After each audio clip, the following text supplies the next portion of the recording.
Hello प्यारे विद्यार्थियों, स्वागत है आपका हमारे YouTube चैनल पर। आज हम कक्षा 8 प्रखर गणित कार्य पुस्तिका में कार्यपत्रक 13 और 14 का नया वीडियो लेकर आए हैं। तो वीडियो में बने रहिएगा हमारे साथ। वीडियो अच्छा लगे तो प्लीज़ लाइक ज़रूर कीजिएगा। चैनल को सब्सक्राइब नहीं किया है, अगर पहली बार विजिट कर रहे हैं तो प्लीज़ आपसे रिक्वेस्ट है चैनल को सब्सक्राइब ज़रूर करें। तो चलो आइए देखते हैं कार्यपत्रक 13 में दक्षता है भाजकता के नियम की समझ विकसित कर पाना, यानी भाजकता के नियम से रिलेटेड है ये वीडियो। पहला सवाल है, नीचे दी गई संख्याओं में उन संख्याओं पर गोला बनाए जिनमें 5 का पूरा पूरा भाग जाता है। अब देखो 5 का भाग जाने के लिए इकाई का अंक या तो 0 होना चाहिए या फिर 5 होना चाहिए, उसमें ही 5 का भाग जा पाएगा। तो 0 और 5 जिसके लास्ट में है उसमें 5 का पूरा पूरा भाग जाएगा। जैसे इसके 5 है तो इसमें जाएगा 25 में, 30 है तो इसमें 6 बार जाएगा।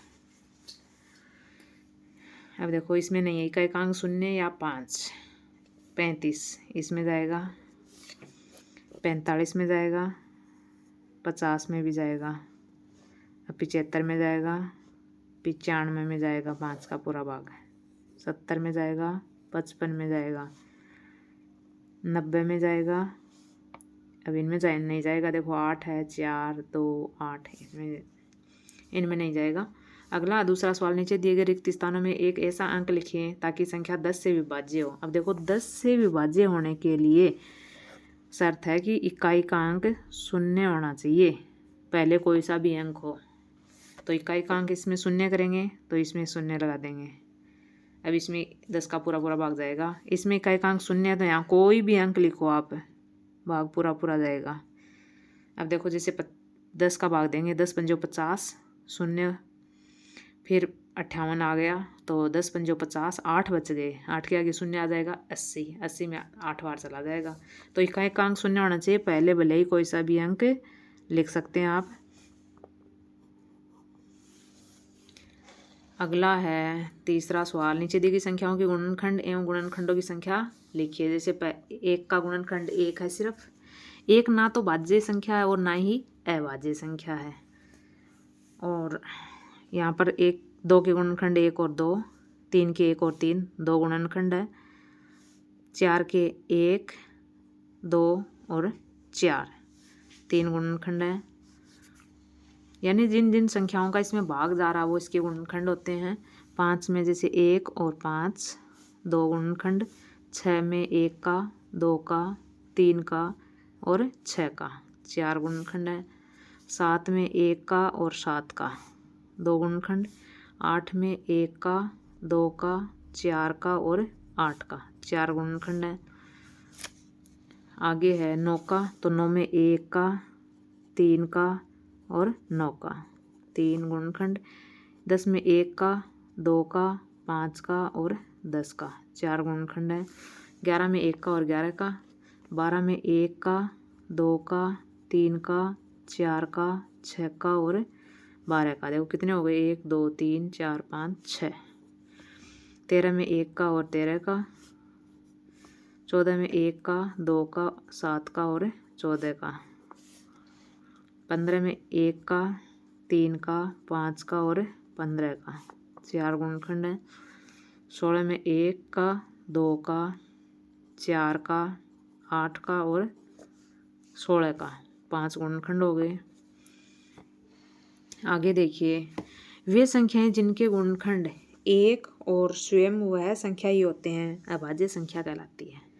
यानी जिन संख्याओं में 1 के और स्वयं के अलावा किसी और संख्या का भाग नहीं जाता है वे अभाज्य संख्याएं कहलाती हैं। जैसे ये 2 अभाज्य संख्या है, 3 भी अभाज्य संख्या है, 5 भी अभाज्य संख्या है, 7 अभाज्य है, 11 अभाज्य है, 13 भी अभाज्य संख्या है। ये वाली वे संख्याएं जिनके 2 से अधिक गुणनखंड होते हैं भाज्य संख्याएं कहलाती हैं। 2 से ज़्यादा, देखो 2 तो इनके हैं और 2 ये भाज्य संख्या है, ये भाज्य है, ये भाज्य संख्या है।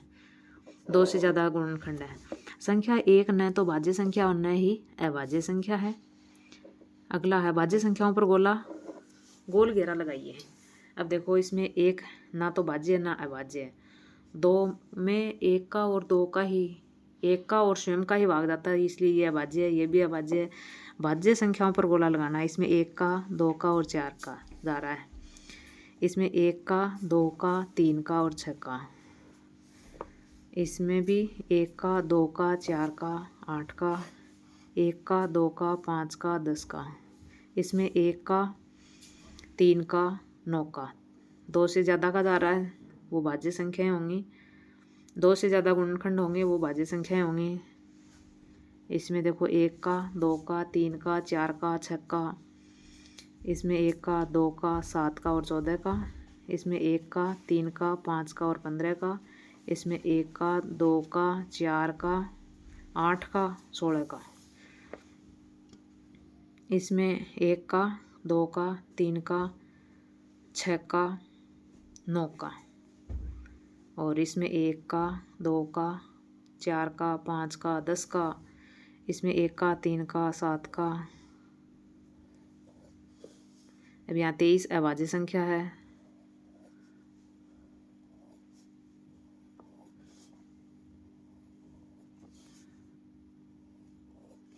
यहाँ 29 भी अभाज्य संख्या है। 31 अभाज्य संख्या है।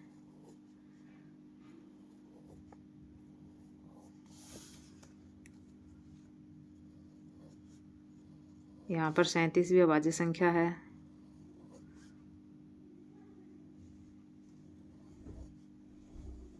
41 भी अभाज्य संख्या है। 43 भी अभाज्य संख्या है।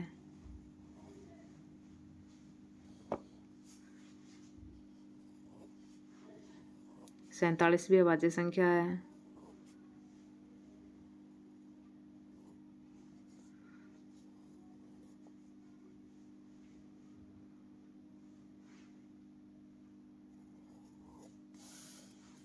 5 का। नीचे लिखी संख्याएं किस किस संख्या से भाज्य लिखी हैं। देखो ये किससे भाज्य है, 1 से, 2 से, 5 से और 10 से। ये 1 से, 2 से, 4 से, 8 से और 16 से। ये 1 से, 3 से, 5 से और 15 से। ये 1 से, 5 से और 25 से। अगला कार्यपत्रक देखते हैं 14 का। उससे पहले अगर आपको हमारा वीडियो पसंद आ रहा है तो प्लीज़ लाइक ज़रूर कीजिए और चैनल को सब्सक्राइब कीजिए। कार्यपत्रक 14 में दक्षता संख्याओं के गुणज की समझ विकसित कर पाना। निम्नलिखित संख्याओं के 4 गुणज लिखिए। देखो 2 के गुणज लिखने हैं तो 2, 4, 6, 8 4 लिखने हैं। 9 का 9, 18, 27, 36। 11 का 14 का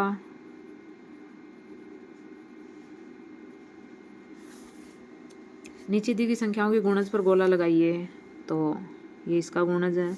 8 का 8 है। 12 का 24, 16 का। अगला निम्नलिखित संख्याओं के गुणनखंड लिखिए। तो इसके गुणनखंड 1 और 3।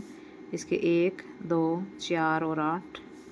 इसके 1, 2, 3, 4, 6, 12। 1, 2, 4, 8, 16। 1, 2, 3, 6, 9 और 18। 1, 5 और 25। 1, 2, 3, 5, 6, 10, 15, 30। 1, 5, 7, 35। 1, 2, 3, 6, 7।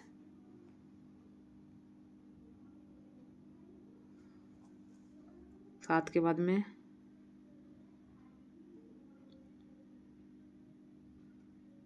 14, 21 और 42।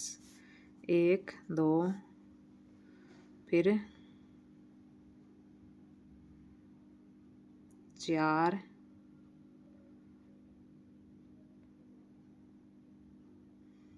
और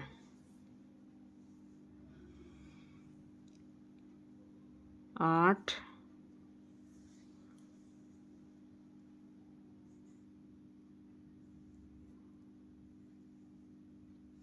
16 16 के बाद में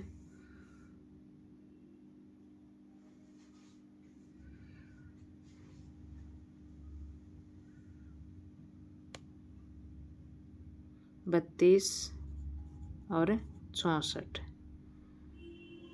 अगला है संख्याओं 2 और 10 का सबसे छोटा समान गुणज ज्ञात कीजिए। तो 2 का गुणज लिखेंगे पहले, तो 2 के गुणज 2 4 6 8 10 12 ऐसे, और यहाँ 10 के गुणज 10 20 30 40 50 60। अब इनका 2 का और 10 का सबसे छोटा समान गुणज तो कौन सा है? देखो ये है। तो सबसे छोटा समान गुणज बराबर 10। अगला है संख्याओं 3 5 और 15 का सबसे छोटा समान गुणज ज्ञात कीजिए। तो 3 के गुणज लिखेंगे यहाँ पहले, 3 6 9 15। फिर 5 के गुणज लिखेंगे, 5 10 15 20 25 30 35। फिर 15 के गुणज लिखेंगे, 15 30 45 60 75 90। अब देखो सबसे छोटा समान गुणज, अब देखो 15 है इसमें सबसे छोटी संख्या, तो इसमें 15 है क्या? तीनों में है, तो सबसे छोटा समान गुणज क्या हो गया? 15 हो गया।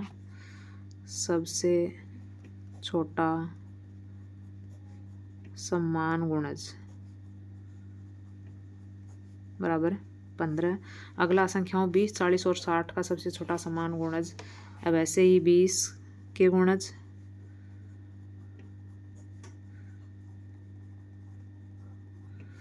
फिर 40 के गुणज,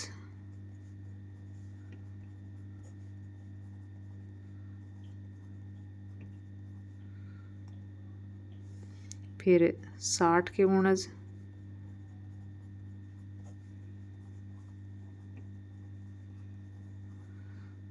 अब देखो इसमें सबसे छोटी संख्या 60 है, इसमें ये 60 नहीं है, तो अगली संख्या देखेंगे 120, इसमें 120, इसमें आगे बढ़ाएंगे इसको। अब देखो इसमें सबसे छोटा समान गुणज क्या हो गया? 120 हो गया। सबसे छोटा समान गुणज बराबर 120। वीडियो देखने के लिए आपका बहुत बहुत धन्यवाद। वीडियो अगर अच्छी लगी हो तो प्लीज़ लाइक ज़रूर कीजिए। चैनल को सब्सक्राइब नहीं किया तो प्लीज़ आपसे रिक्वेस्ट है, चैनल को सब्सक्राइब ज़रूर करें। बाकी के कार्यपत्रकों के हल से संबंधित वीडियो आपको चैनल की प्लेलिस्ट में मिल जाएंगे, वहाँ से आप देख सकते हैं। धन्यवाद।